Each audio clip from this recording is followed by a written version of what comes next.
We're out here on a creek. I just found some flint. For flint and steel, bushcraft survival, and flint knapping. You can make survival tools out of this, and you can make arrowheads out of this. Knives, whatever you need. Yes. Black chert on the creek. Excellent. Always love when I find random flint like this. Yeah. Maybe we should test it. See how. See the high quality hidden in there? Ooh, yeah.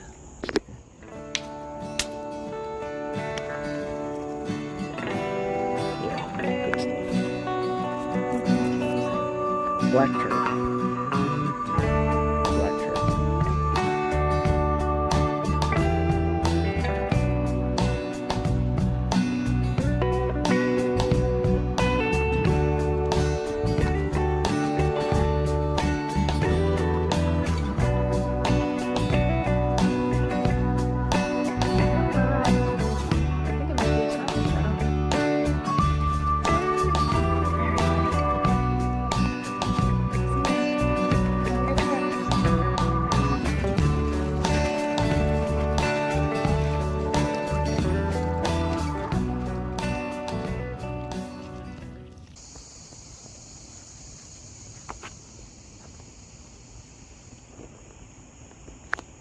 Black chert.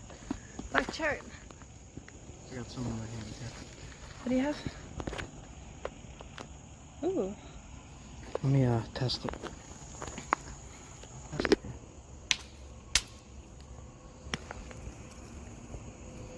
Yeah, good stuff. What kind of chert is that? Black chert. Pennsylvania black chert.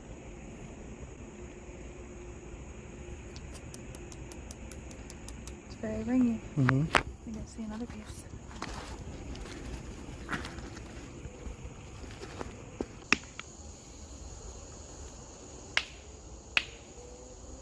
don't know. Let's see. It's got a lot of crud in it. So a lot of crud here. Let's try this side. Oh, I mean, it is flint. It is flint. Definitely smells like really strong like gunflint. It's not really too good. I'll leave this piece.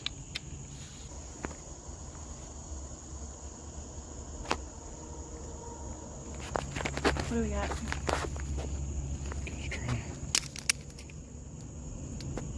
Yeah, Still that's nice, but it's freeze damaged. Here, hold on.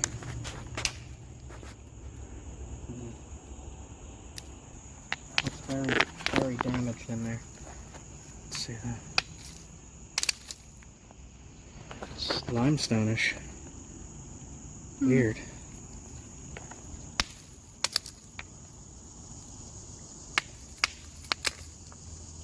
Yikes. There'd be a lot of getting around bad stuff. Got these little things that you could use for flint and steel, bushcraft, survival, fire starting. I'll have to see if this stuff sparks, but this is higher quality. Ooh. I'll bring this piece to test with the flint and steel. Maybe we should test it. See how. See the high quality hidden in there? Ooh, yeah. Damn. If only that whole piece was like that. There's this weird silty stuff mixed in it. Let me see the silty stuff underneath the silty stuff. Nice. Alright, so I got this irregular shaped, kind of cruddy piece of basanite from Pennsylvania.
the shoreline of the creek here.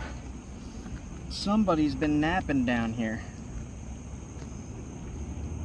Is this your work? Who's been doing this? You gotta take these with you, man.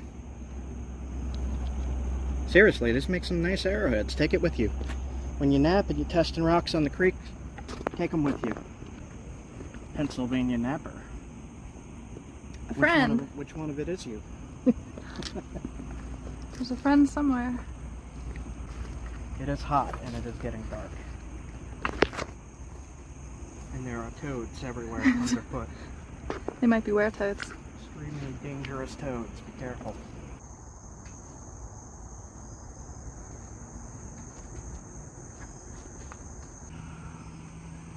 Cool.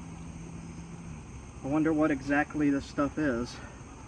I have a good idea of what it is, but maybe one of my subscriber or archaeology friends or geology friends can chime in and let me know what kind of flint that is. I think I know what it is, but I'll let you guys decide. Drop a comment. The way I knew that that was a modern napper napping here was there were little percussion marks with dust, and I did see a tiny bit of copper and possibly a tiny bit of steel in that rock. If you look at my hammerstone, you could see the dust residue right there. That was on the flakes. So I could tell immediately if something is modern or not, for the most part. Well, very recent. Yeah, very recent.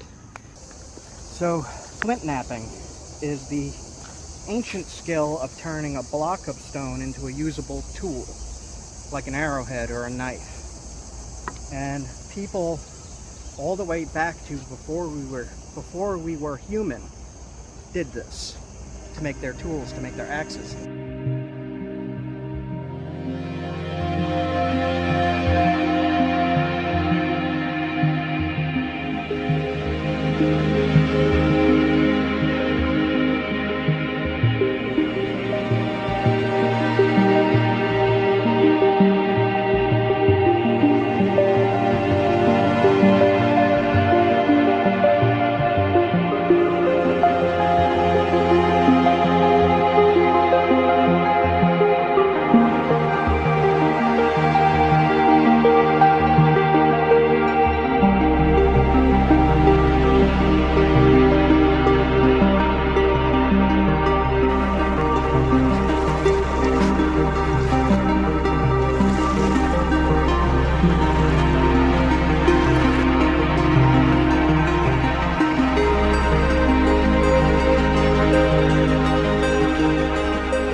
Bay, right at the water. We just came over the bridge there, and I'm taking a quick look around, see what kind of rocks are here, look for maybe fossil shark teeth, maybe mastodon teeth, mammoth teeth. Who knows? I don't know. Always check. There's a lot of jellyfish, I'll tell you that.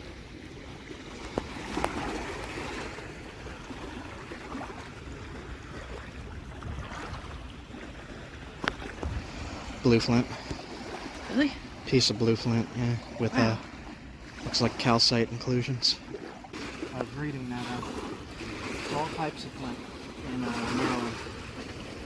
Many different kinds. They're just really small. Hard to work stuff. Maybe you can throw in some pictures of what that looked like. Clip in pictures here, artifacts.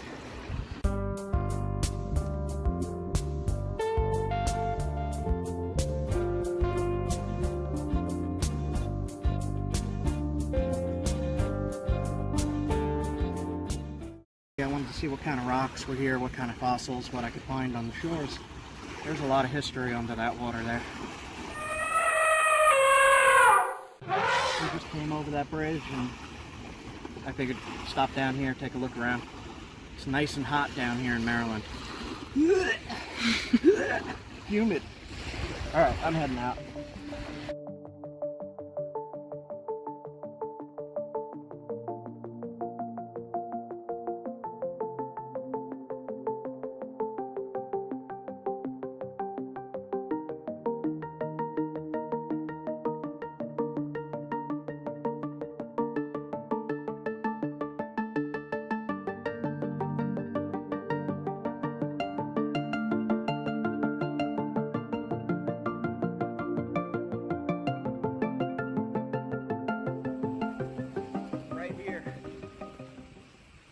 found a bunch of jasper. I tested it. Oh wow. So little tiny cobbles of jasper. And I'll leave this piece, a little piece of gray flint. Awesome. And a really pretty shell. I like shells too. I often don't say that, but I do.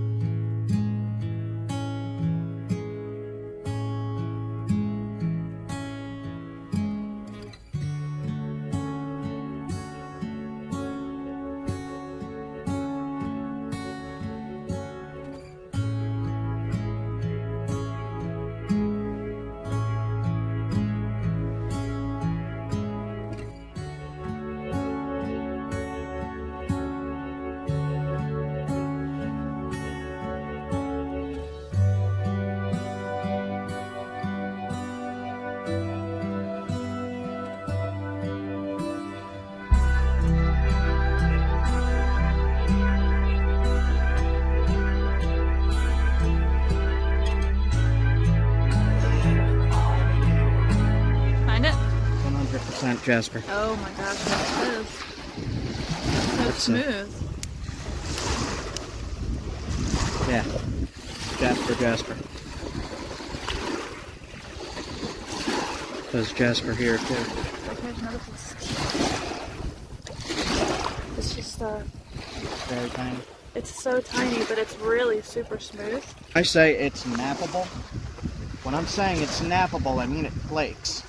I don't mean it's easily nappable. This is not easy material. This is not at all. But if you try to flake it, it flakes. So that means you can nap it. You just have to know the stone. If you want to try something rough like this, it's going to take you a lot of practice with this particular stone. But once you get good and you know how the stone works, then yes, you can nap the stone.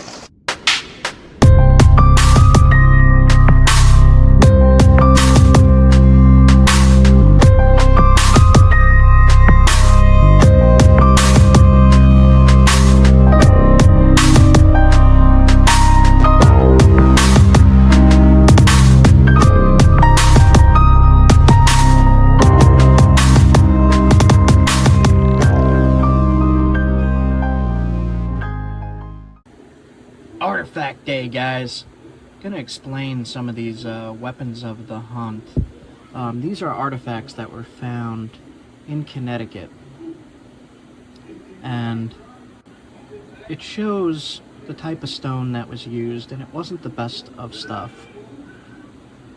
It's around 9,500 years old. This is a later point, a woodland point called a lavana, as well as some flake tools, hide scrapers, and other tools used for not only hunting but also processing the game. And I just wanted to go over some things in this video with you. The game back in the Ice Age, the animals were very, very large, like this mastodon here, depicted in a snowy scene. This thing is huge if you stand next to it. Amazing creature.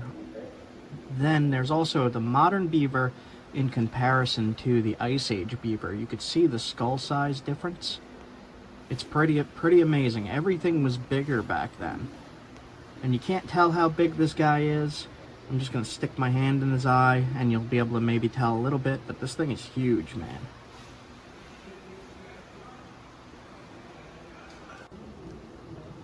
Now, there's some scenes here that I want to show. In the aftermath of a successful hunt, members of this ancient hunting group had begun to butcher the fallen caribou. Like native people in more recent times, the paleo hunters were probably accustomed to making the fullest possible use of the caribou as a source of food. Now, one of the things about caribou is people who used to eat caribou, they wanted the organs, they wanted the marrow from the bones and the fat from the animal, maybe even the brains. There's a lot of fat in a bull that's highly desired. and fat in the ribs, fat, potassium, and sodium in the tongue, and it made the tongue a delicacy, really. But the meat itself is pretty lean, and certain times of the year, you could have either a lean caribou or a fat caribou. A large caribou carrying all of its winter fat might feed a small group of hunters for several days, but its soft, warm hide could last much longer if properly tanned and softened. This labor-intensive process would have begun when the animal's hide was stripped from the carcass and then scraped clean of the flesh on its underside. A skin from which all the tissue and meat have been scraped off was dried for 1 day or 2 days, a mixture of brains and water, and wrung out, and then it was stretched and soaked again, stretched and soaked again. And basically this process was repeated 2 or 3 times until finally you had a skin that was quite soft. A finished hide with its hair scraped off might have been sewn into a tent cover or cut into small pieces for various other uses. With its hair left on, the caribou skin would have provided excellent material for bedding or for the kind of winter clothing worn by the hunters in this diorama. A person who was wearing caribou skin clothing with the hair inside could live through winters where the temperatures fell to 50 or 60 degrees below zero with no trouble whatsoever.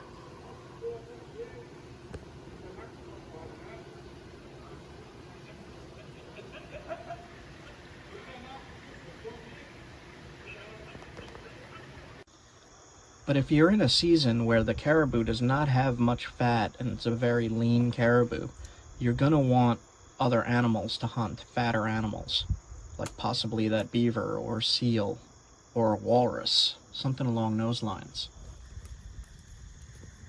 I wanted to show the process of tanning a hide here. They used a mixture of brains and water to soften the skin and to preserve it. The successful hunt has come to an end, but the people's work is far from over. With razor-sharp stone tools and experienced hands, they will now begin to butcher the fallen caribou.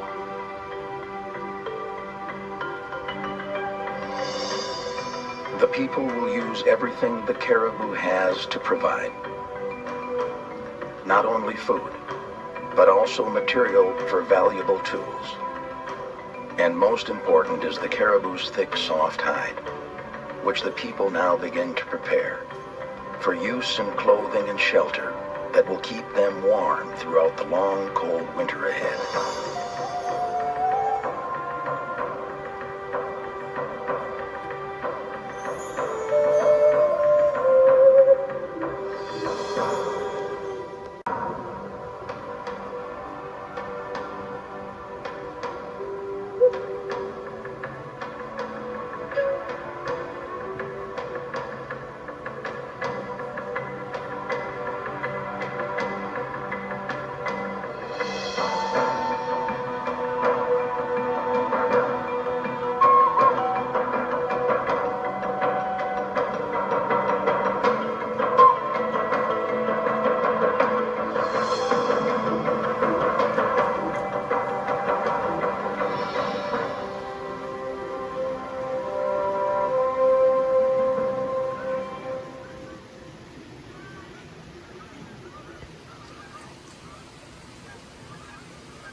You could see an ancient person here using a little billet on some Norman skill chert to make fluted points and little scraper and flake knives.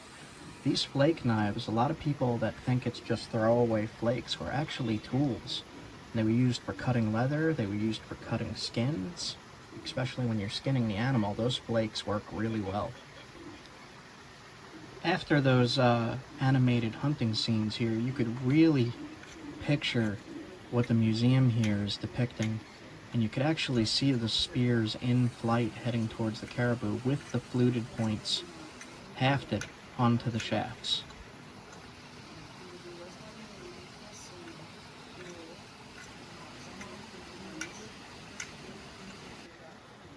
They even went as far to show the blood on a fluted point laying on top of the caribou being butchered.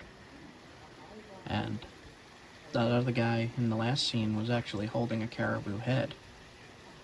I have a friend who eats a lot of wild food, and on his YouTube channel, The Wooded Beardsman, he tests a lot of these foods that we don't really do anymore. It's kind of gross, but kind of awesome at the same time. Like he'll eat fish eyeballs. See possible ancient food sources. There's 2 channels to check out. It's The Wooded Beardsman and also his friend Jeremy, and his channel name is One Wild Crafter. Now you're gonna want to check both of those guys out for traditional foods and wild edibles. Now, I just wanted to give you guys a good depiction of what's going on in this section of the museum here, where you can see the caribou hunt. So I'm going to pan around a little bit and let you look. You could pause on certain scenes to see what's going on.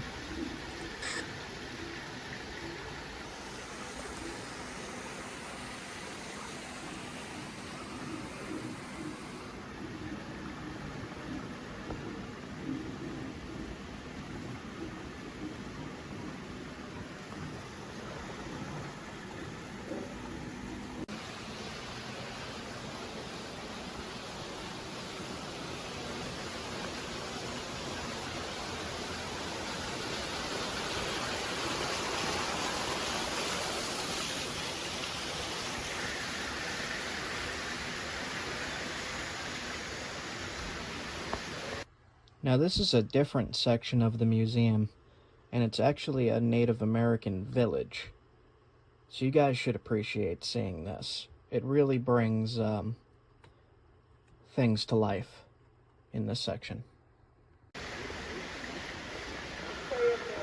Here is a stone knife being used to cut up these very large bass. Those are huge.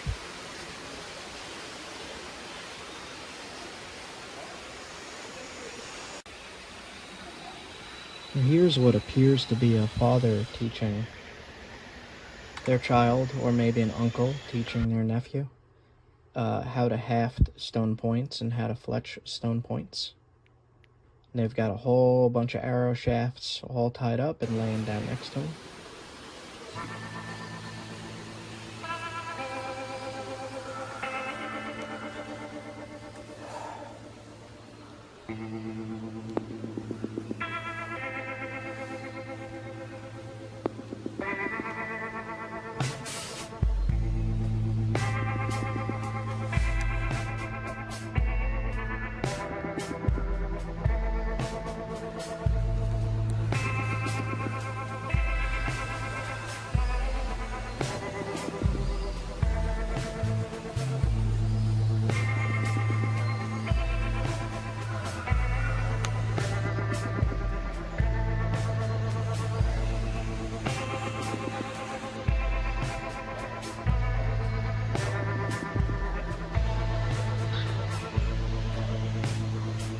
On today's journey, we're going to identify and find a material called flint and chert, which is used in the ancient traditional art of flint knapping. Flint and chert stone was crafted to make arrowheads, spear points, and knives by ancient peoples, as well as other numerous tools that they relied on for survival. We will also be looking at some examples of ancient artifacts, as well as some modern replications in this video. Stick around to the end, like, comment, subscribe. If you have any questions, feel free to ask in the comments and I will get to them as quickly as I can. Have a good time, guys.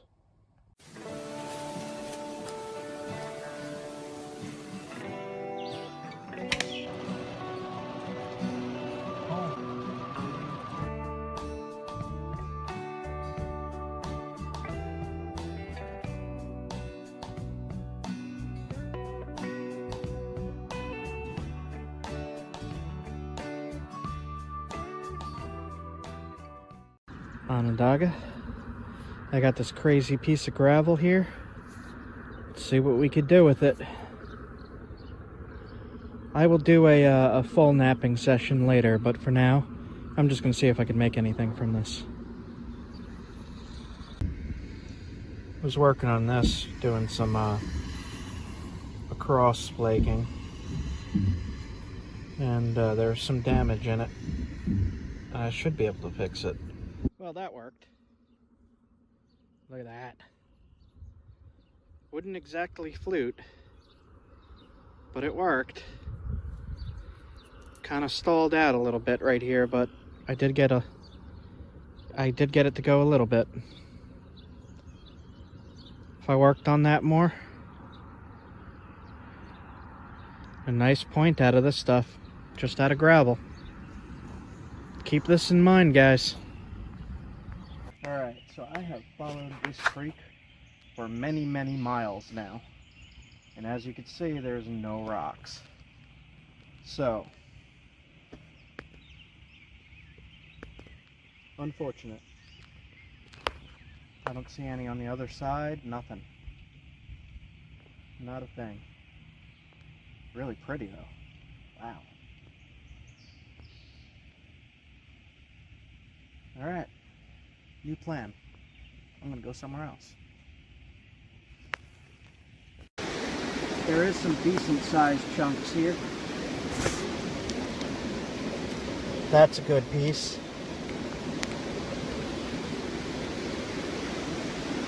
And I'm just gonna mark this down. There's more right here.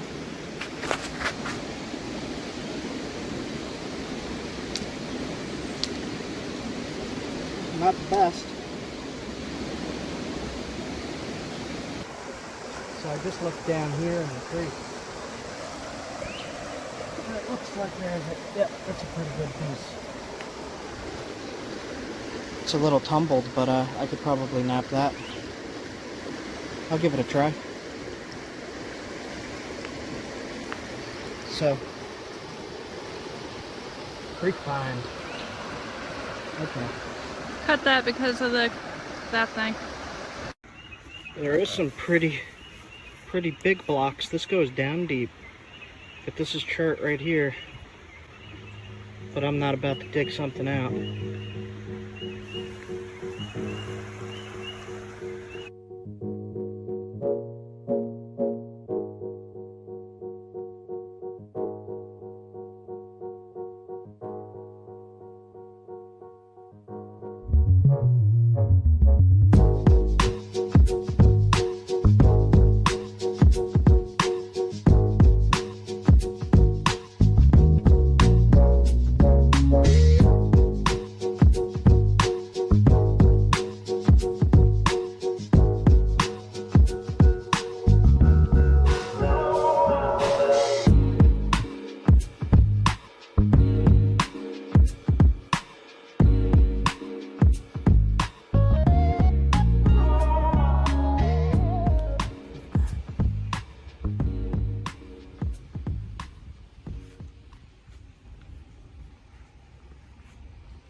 So this is pure limestone. So there's more limestone. This I don't think is anything. I'll check it though. Here, hold the limestone. Sandstone. Oh. However, what is that? Looks weird. More sandstone. So a lot of sandstone here. There's some quartzite and very little limestone, but limestone is here.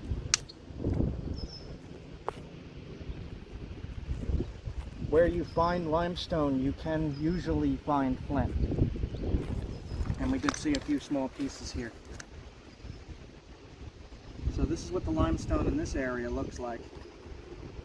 It's usually a blue inside and a light blue white cortex weathering. So yeah, here's a nice piece of limestone right here. Try that, because Yeah.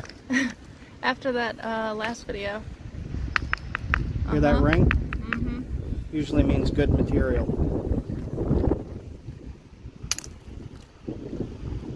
It's cherty. It's limestone with chert. So you can knap this. You can use this. It's just rough, but it'll work, and it's very, very sharp.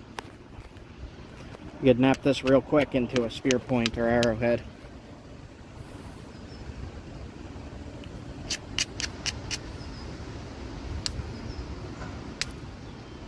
See, it flakes. If it flakes, you could use it. Good stuff. Good limestone here. So that is cherty limestone. It has chert in it. Look around a little bit more.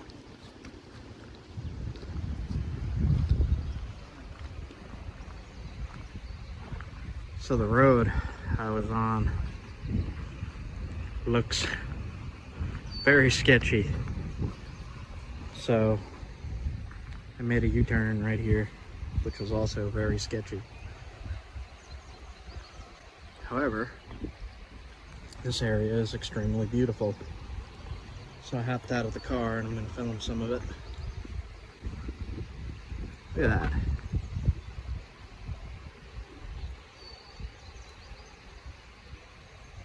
I don't even really know where I am right now. Pretty.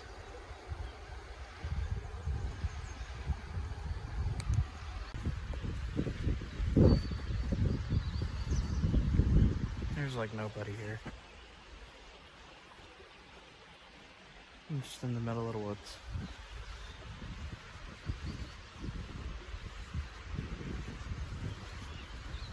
It's a dirt road now. Up there was paved.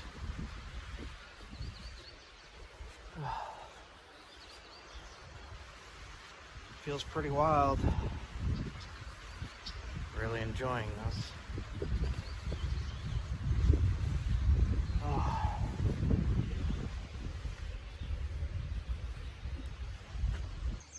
Look at that, guys. Little fall fish. Alright, we'll let him go.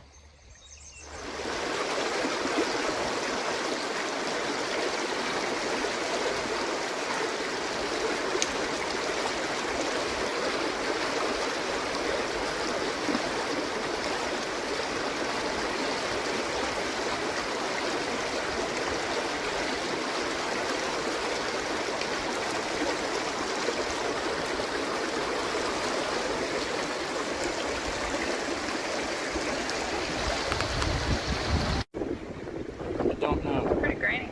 Feel how sharp that is. Ah, jeez.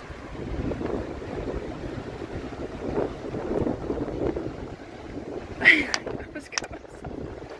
Quartzite. Oh, wow. It is. It's weird. Let's try over here.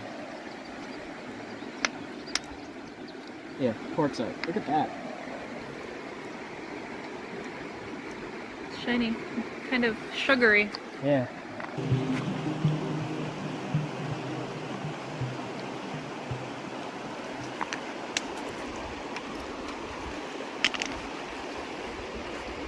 It's all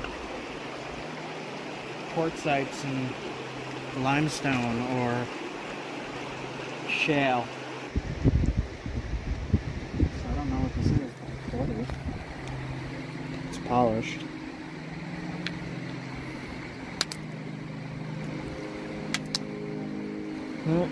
Some kind of slate shale. Just polishes up nice.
How you guys doing? What is up? Little history lesson today. The material I'm using in today's video is called isopus shale. And in this shale is chert deposits. So isopus chert.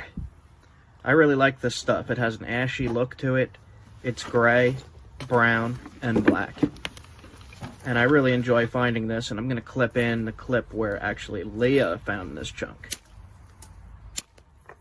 Recently, archaeologists have found that small knife blades and small scraping tools were used on sturgeon and either trout or salmon.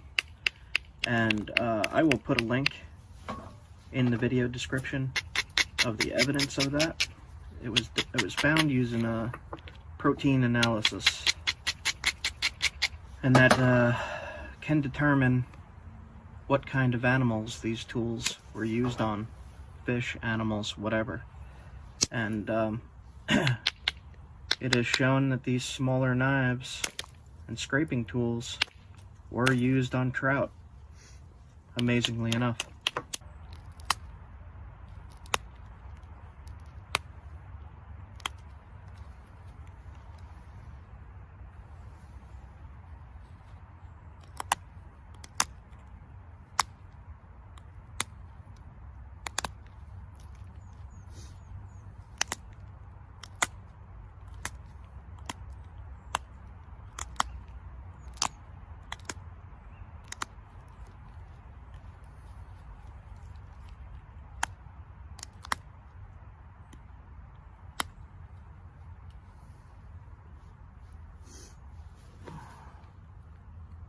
This here broke off.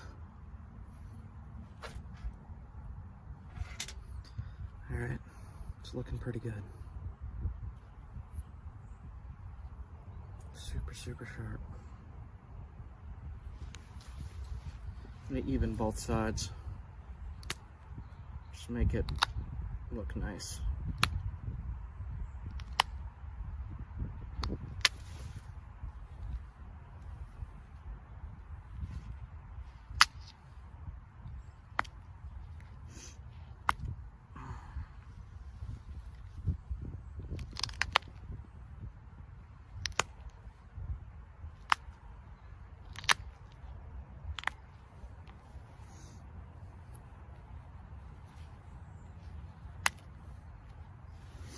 I just cleaned up the hinge up at the tip.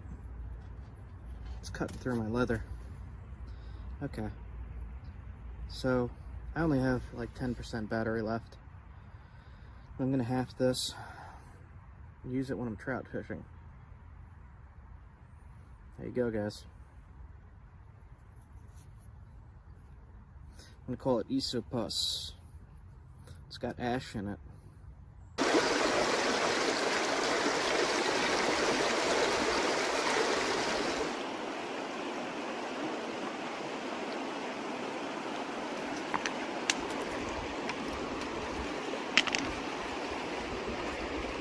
All quartzites and limestone or shale. Don't really see anything too flinty. Here's something awesome.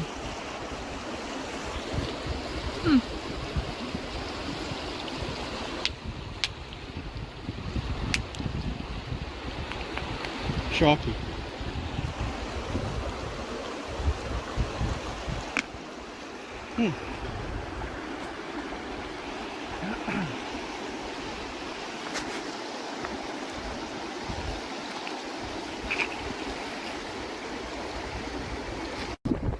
What is that? Not sure yet.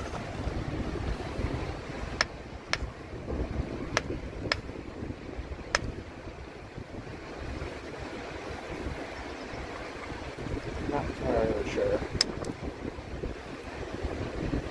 Quartzite? Where did that plate go? Is this Flint?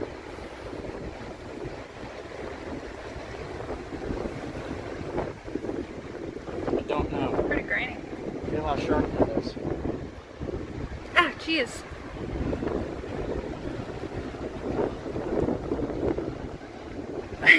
What's going on? Quartzite. Oh wow, it is. It's weird. Let's try over here. Yeah, quartzite. Look at that. It's shiny, kind of sugary. Yeah. Sugar grains. So there's a usable blue quartzite here at least. That's cool. Wow. Coal, coal, coal. Shiny coal.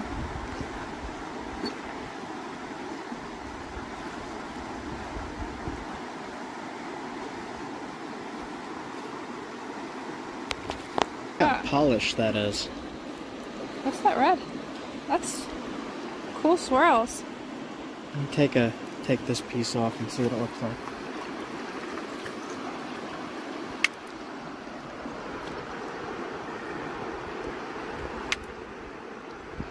I don't know what that is. I don't want to ruin the rock though, so keep being nice and polished. I think that's a big piece of coal. Huge piece of coal. Is it like how light it is? Are you sure? This is pretty heavy for. See if you can crack it, because usually it's pretty lightweight. This is a little heavier. It's coal. Yeah. That's coal. That's a dense piece. Yeah, it stinks.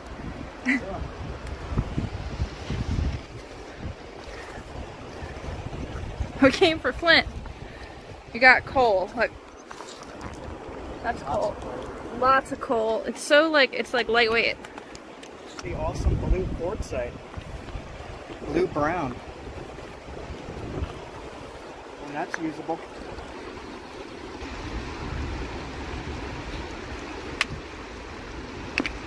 And of new rocks.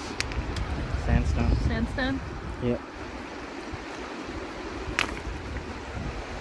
So I have no idea what anything looks like here, so I'm just testing whatever looks different than everything else.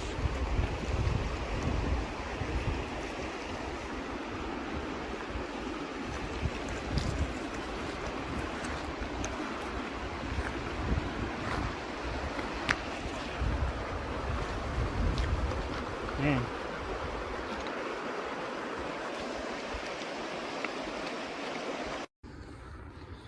The flooding here must be crazy. There's just muck.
So there is some decent sized chunks here.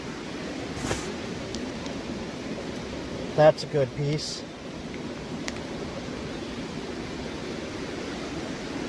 And I'm just going to mark this down. There's more right here.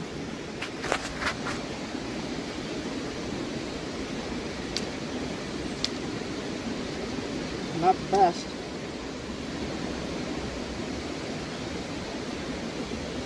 Mark this on the map. Yeah. There's a lot of flint everywhere.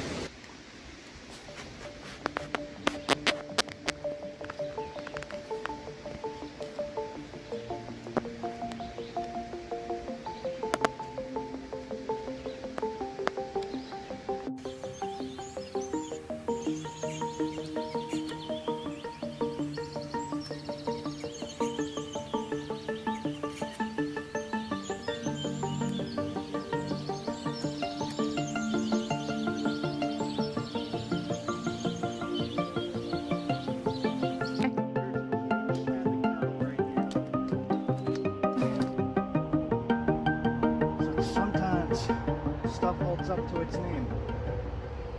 See two pieces right here.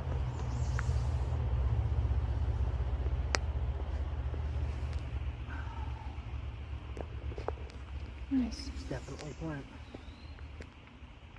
Let's see. I'll take this little corner off.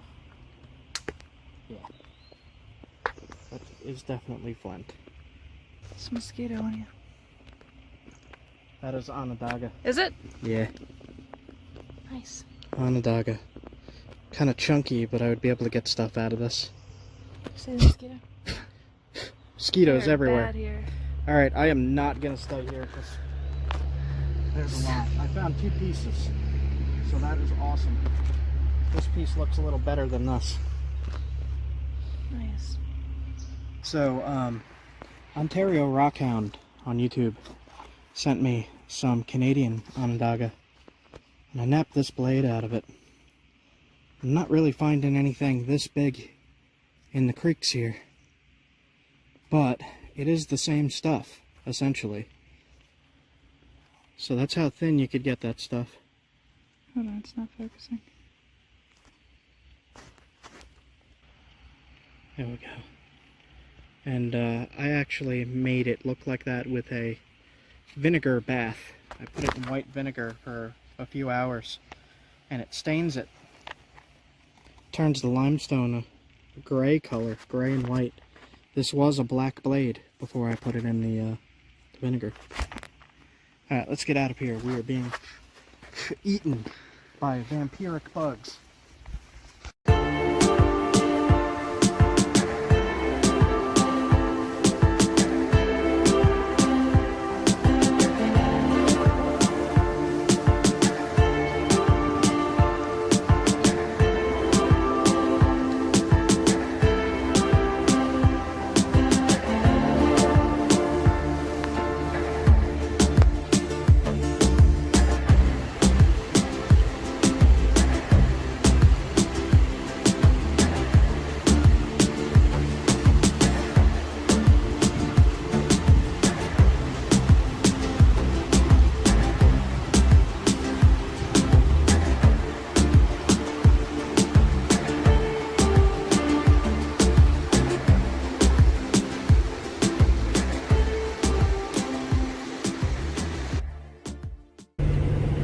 Okay guys, I will check in soon. I'm gonna try to find gas for the car. Expensive gas. See you guys.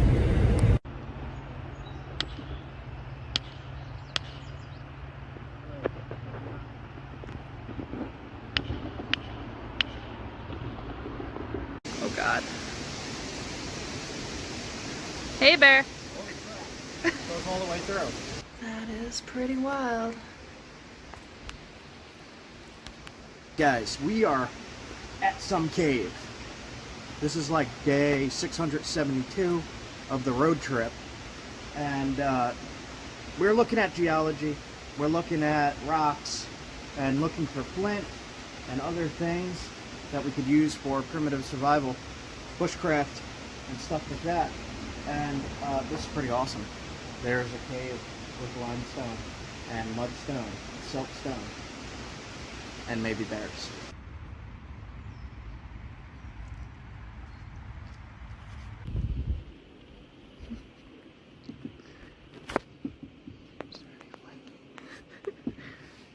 Is any of this splinter, Jasper? Coming off the hill here, I found some blue chert. this piece here. Look at that. So the wind is picking up. It's definitely a storm coming. Temperature dropping. I gotta hurry up. Oh, what is this?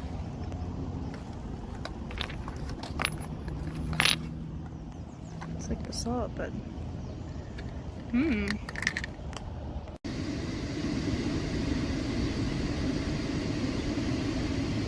yeah, that sky is looking gnarly.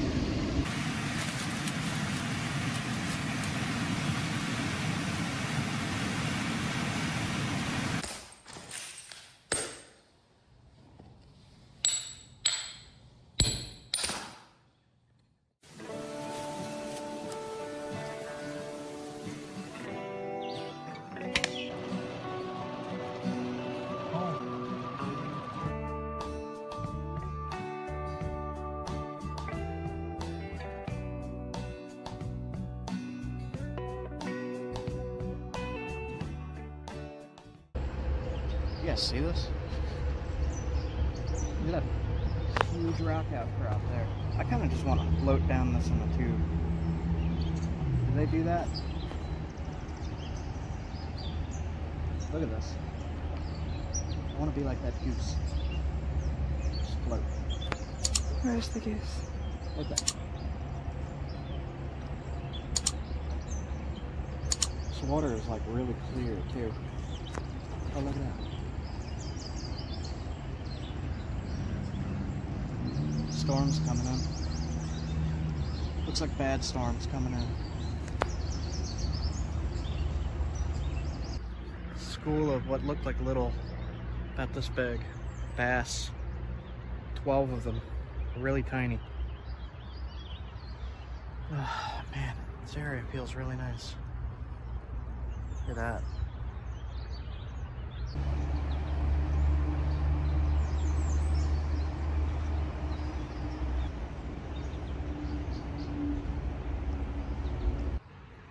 Yeah, I don't doubt it. Deadly river. People drown here. Don't be next.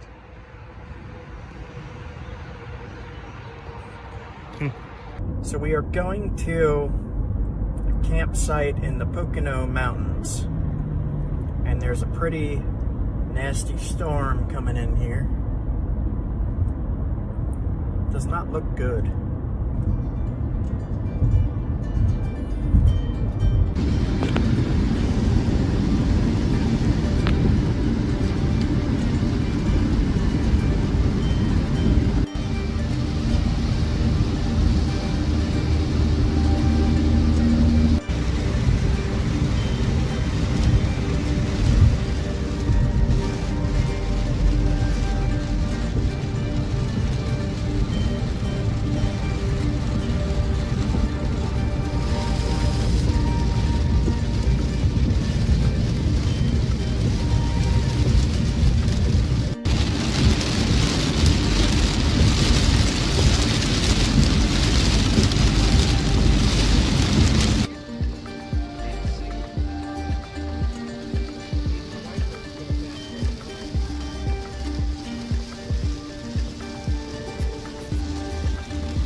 I come to the mountains.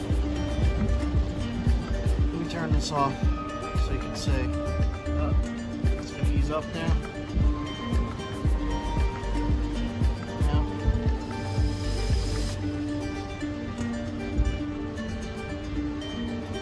At least we're not stuck in a tent right now. Float away down the river. There's just something that I have to check out while I'm near here that I've been wanting to check out for a long time. So we'll go do that. Yeah, it's raining though, but who cares?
This is a protected archaeological site. You cannot take anything from here whatsoever, but I've been wanting to see it because it's a Paleo-Indian quarry. And you can see the quarry pits right here and the stones they pulled out and pulled up. It's pretty crazy to see. I've been really wanting to see this for a long time. Standing on a bunch of tools here and stuff. Little tiny scrapers and stuff. It's all really old stuff.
Day 2 or something, or new morning.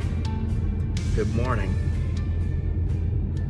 I just car camped last night because apparently you need to get permits to camp at the primitive campsites here, and we get in late, and that's after hours for the permit offices. So I just slept in the car in a Walmart parking lot. I am very tired. Woke up at 6 in the morning again. Got a coffee, and I'm driving and just looking around the Poconos. Okay, there's some cool looking rock formations up here, but I don't see any flint in the walls. Alright guys, I'll be back in a bit. Just drove past an advertisement. I'm gonna have to see if I could get the images on Google somehow, but it said Big Fish Lake. Pay a fee and keep the fish you catch. I am surprised. I am tempted to go down there and pay the fee and keep the fish I catch. The big fish. The big fish. That are in the lake. This town's a little wonky. Okay, I keep that to myself.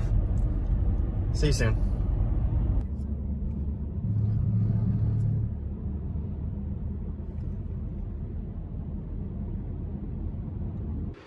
Does anybody else have a Tamagotchi? I have a Tamagotchi. I've had a Tamagotchi since the 90s.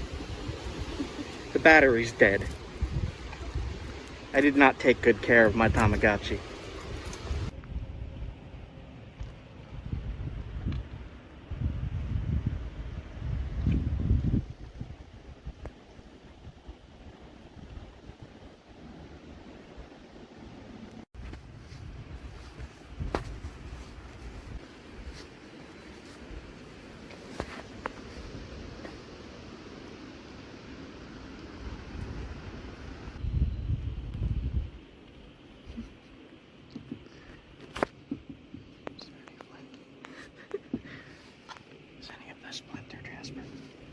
Wow, look at that. That is wild. So here's something. Be careful when these, they wiggle. See the holes? That means water was dripping there. So that's confusing. What the Heck?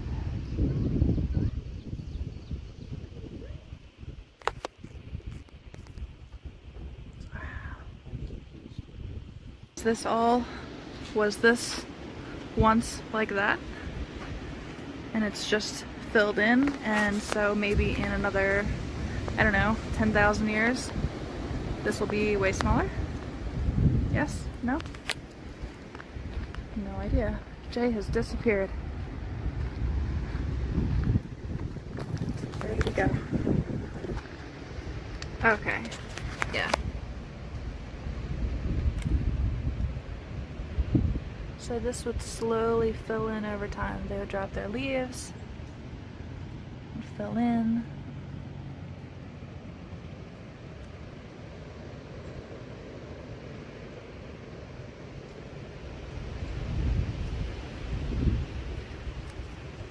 Wow, that's so wild. So strange. So how big was this? What do you guys think? I'm very confused. This doesn't make sense. Glaciated, unglaciated. Boulder Field is here.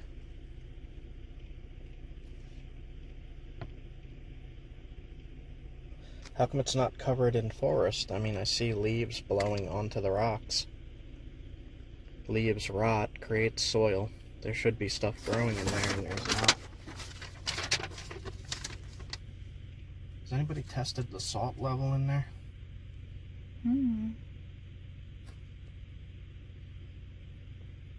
Take your time, the rocks wobble. Yeah. Do that, take your time. So this is really cool.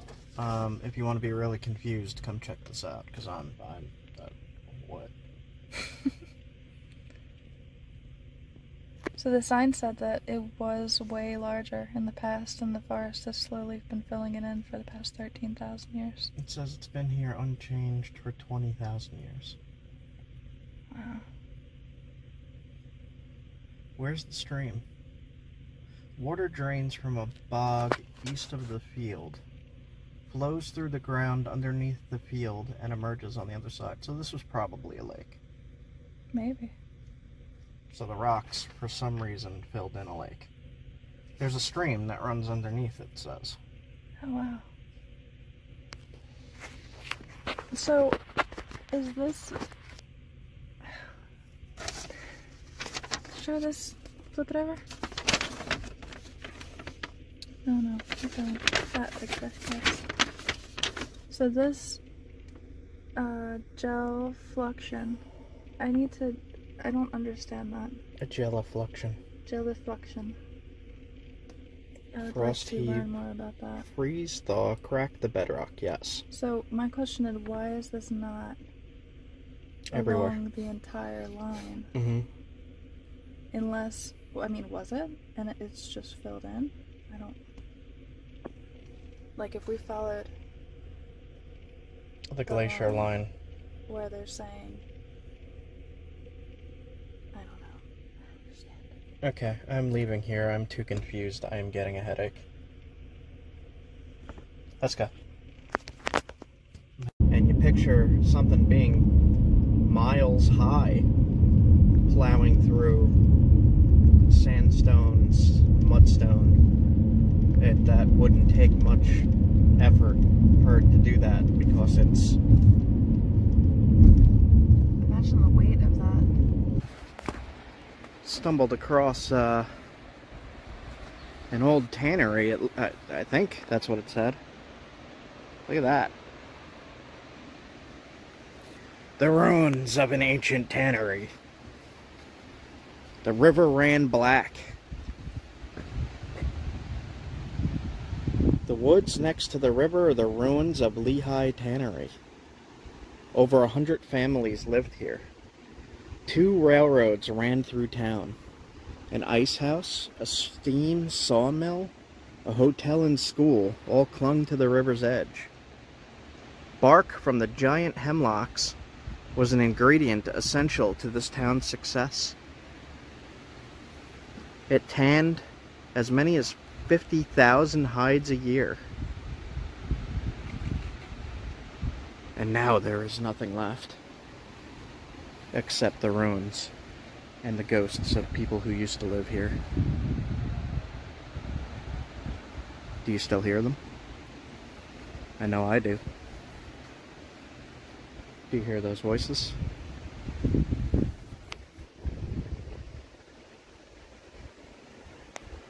Spooky.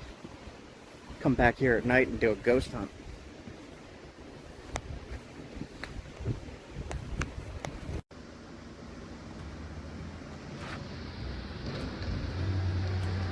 In the asphalt in these roads, these red roads, have like mudstone, siltstone. It's different. So it's turned it red.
Hey Siri, can you play a song about Pennsylvania? Now playing Pennsylvania by Matthew Mole.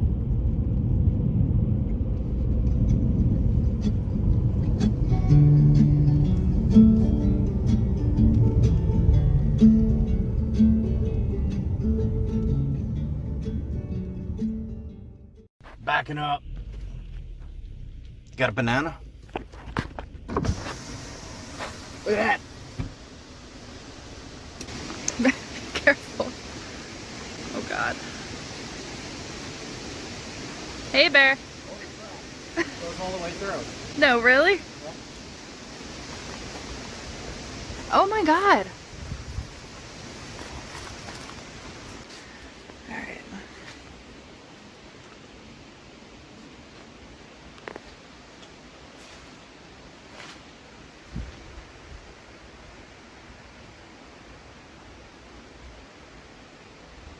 That is pretty wild.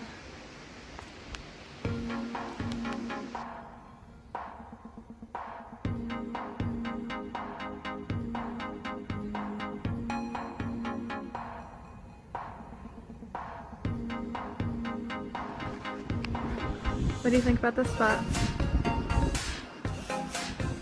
I always love when there's a big river coming through with a big mountain above it. I always want to go up there and look down.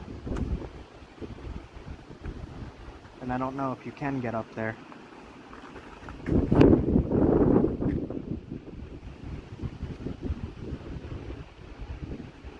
That's pretty cool. Is that the gorge up there? Oh, I don't know. I don't know if you can go up there. I mean, you can, but I don't know if there's like a road. Or a trail. Don't know.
Coal dust. Those little yellow birds are swooping all over the place. I don't know.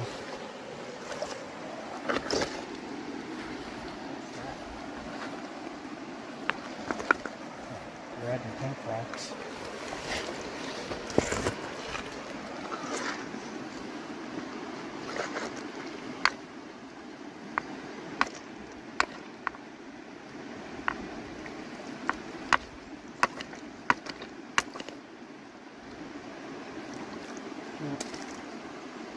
Gotta be some kind of concert.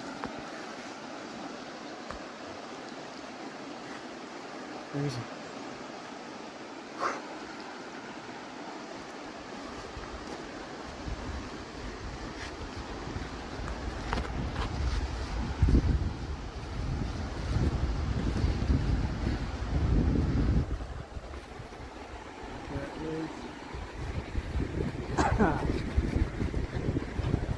Really interesting blue rocks.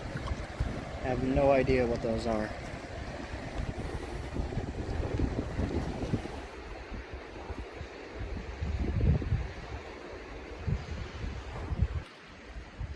That cave right there, we wanted to go in from the other side and come through and look out, but it says danger. Danger in there, and it looks like it, I can't zoom this way. Alright, so I can't zoom this way, but it looks like the ceiling collapsed a little bit. So that's a bit of a bummer. Would have been cool to walk through there. What is that? Not sure yet.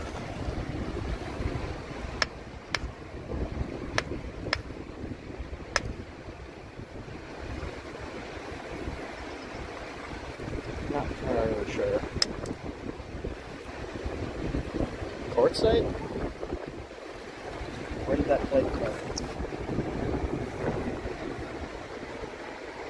Is this Flint?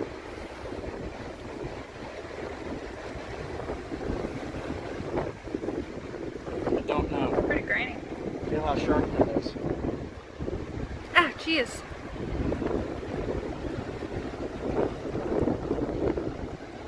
That was gross. Quartzite. Oh, wow. It is.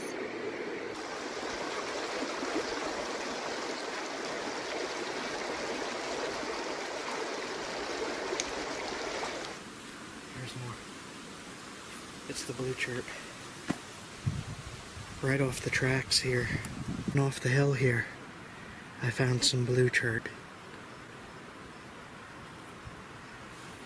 This piece here, look at that.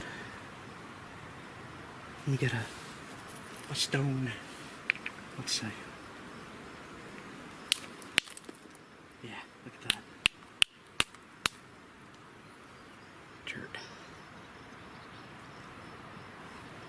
It's blue chert. What is it?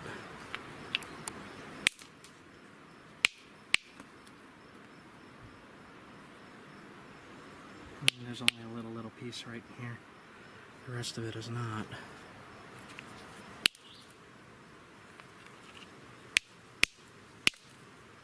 Limestone.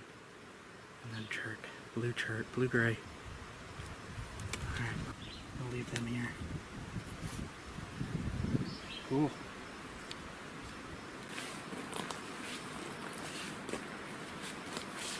Lehigh Gorge is freaking awesome. Been hiking around here all day. I'm kind of exhausted. Anyway, on to the next spot. Let's go!